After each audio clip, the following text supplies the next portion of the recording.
Okay, today I'm going to be speaking of the cruelty of captivity of animals at SeaWorld.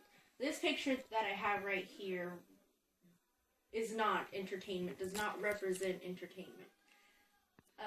This picture is of an orca whale inside a small fishbowl, because this is exactly how they feel being captive at SeaWorld in a small pool when their regular life is the whole entire ocean.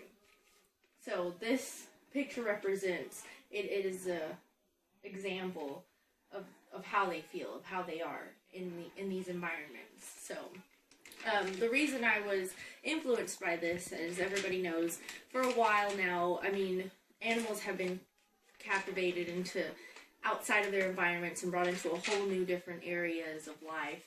And this film that just came out recently, called the documentary called Blackfish, exposes this. It exposes the reality of captivity through videos, through real life film of footages of these orca whales. And this isn't something new. This has been going on for many years, since the 1960s. And there's been plenty of other documentaries for other animals. I'm just focusing on this one right now. It's not that this one's the most important one, it's just the most recent topic.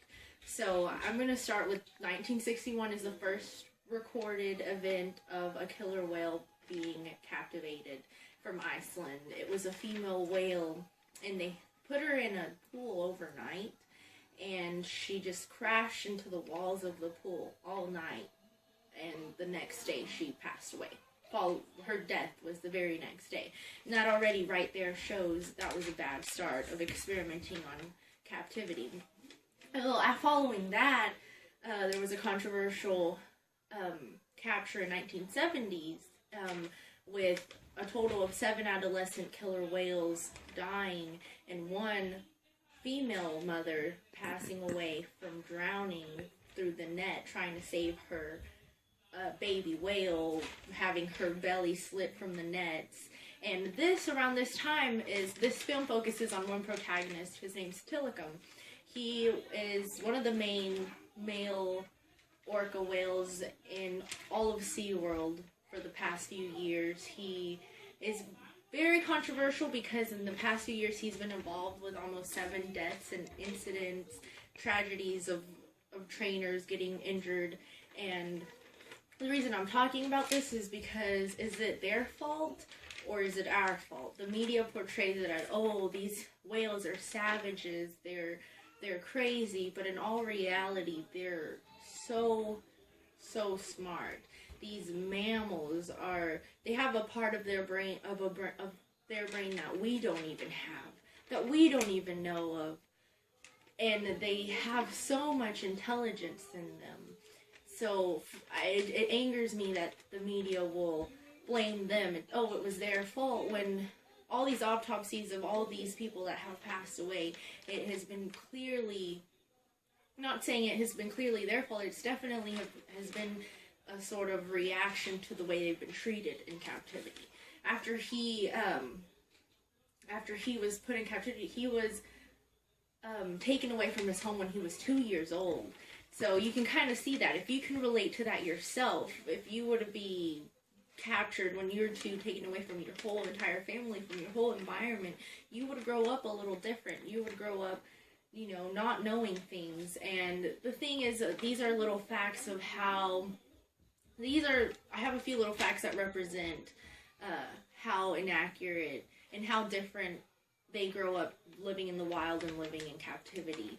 Usually female orcas live up to about 50 years, 80 to 90 tops in the wild, and in captivity they only live 20 years, as well as males. Males in the wild live up to 30 years, and to their highest is 50 and 60 years.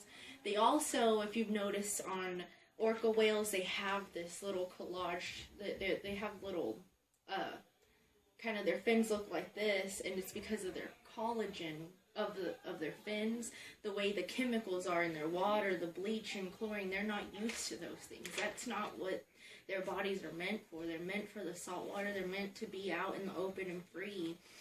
And now they impregnate them at such a young age, at 7, just to breed them. And that picture that I showed, that doesn't represent entertainment. It's not entertainment. That's not what that is. It's cruelty. You're taking someone away from what they're meant to be in, and you're training them, you're using them as little puppets. I mean, think about it. Is it our fault or theirs? Honestly, because they're not to blame. I mean, wouldn't you become a little psychotic if you were put in a bathtub for the rest of your life? When you wander around the world, you have rights to travel, to go places. But if you were just captured and put in a bathtub your entire life, wouldn't that make you a little psychotic? Wouldn't that make you feel a little antsy? Wouldn't it make you want to backlash and maybe potentially harm people? And I mean, that's basically what I'm trying to go for. I mean, if you were there, or even not as vicious, if you were put in a ring your entire life, that would definitely change the course of your life. And that's what I'm trying to persuade you guys to realize and see, that this is a serious matter. So, thank you.